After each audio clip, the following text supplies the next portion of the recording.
While riding home from Tommy's house, Angelica thinks about the boy who got away. In her flashback, visiting Tommy earlier that morning, Angelica starts picking on the babies. Tommy tells her to stop because a big kid is coming over. Angelica doesn't care until she catches a glimpse of the new boy, Dean. Almost immediately, she is smitten by him. His shiny black hair, his tricycle. Before she can say anything to him, he introduces himself to Tommy and the other babies. Dean says he knows it. Tommy tried to break out of daycare and goes to talk with the baby some more. Angelica doesn't know how to tell Dean she likes him, so she drops him hints. First, she tries being direct. This makes Dean uncomfortable. As she tries being helpless, saying she is too weak to pick up Cynthia from the ground. This backfires when Chucky picks up the doll instead. When Angelica tries playing hard to get, Dean is surprised but does not respond further. This makes Angelica sad, and the babies ask what is wrong. Angelica explains that she loves Dean more than cookies, but can't get him to notice her. Tommy suggests to make it seem like she's in trouble. That way, Dean will help her. The babies tie the wagon to Spike's collar. Angelica sits in the wagon, feigning distress at Spike, going wild. But a bee stings Spike and causes him to run in a panic, dragging the wagon behind him. Angelica's actual screams bring Dean to her rescue. Dean calms Spike down and helps Angelica out of the wagon. She thanks him, and when Dean finally gets a good look at her, he starts to fall for her. Angelica and Dean finally spend some time alone together. Dean sings the ABCs for her, then reads her See Spot Run. Afterward, they have a little tea party. Dean asks if he could talk to Angelica alone, pointing at Cynthia.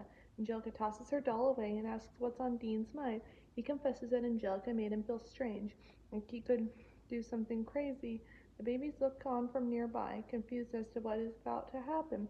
Two of them lean in to kiss, but Dean's mother calls for him. Dean apologizes to Angelica, saying he loves another woman, his mom.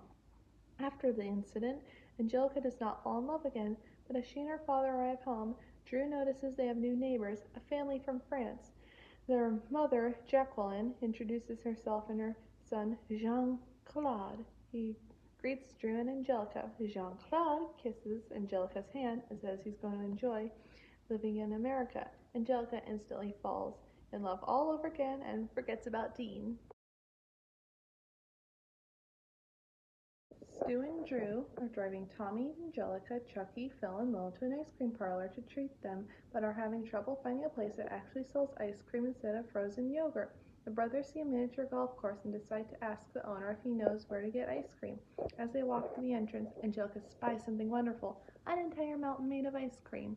Instead of asking about an ice cream parlor, however, Stu and Drew decide to play a round of golf together, using high-tech golf clubs that the proprietor claims that even the pros use. While they arrange the game, Angelica tells the babies about the ice cream mountain and convinces them to search for it with her.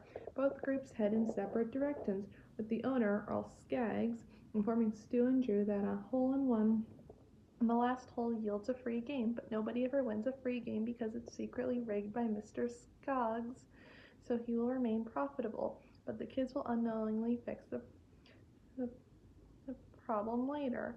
Chucky finds the course more frightening than fun and becomes discouraged, accusing Angelica of making Ice Cream Mountain up. When Chucky is accidentally lifted in the air by a windmill, he sees the ice cream mountain for himself in the distance. After Chucky describes the descendant dessert to the others, Angelica urges him on, and soon they reach the base of Ice Cream Mountain. They try to jump into the ice cream, but they bounce right off as there is a force field in place. They're shocked and realize that not only is Ice Cream Mountain hard, but it's also not even cold. Phil finds a little door and leads them through, with Angelica figuring the ice cream must be inside and that the outer part must be a shell, but they find it's completely hollow within. Angelica even looks for ice cream by moving aside paper that's blocking the holes for golf balls to enter, unknowingly changing it so everybody can win a free game.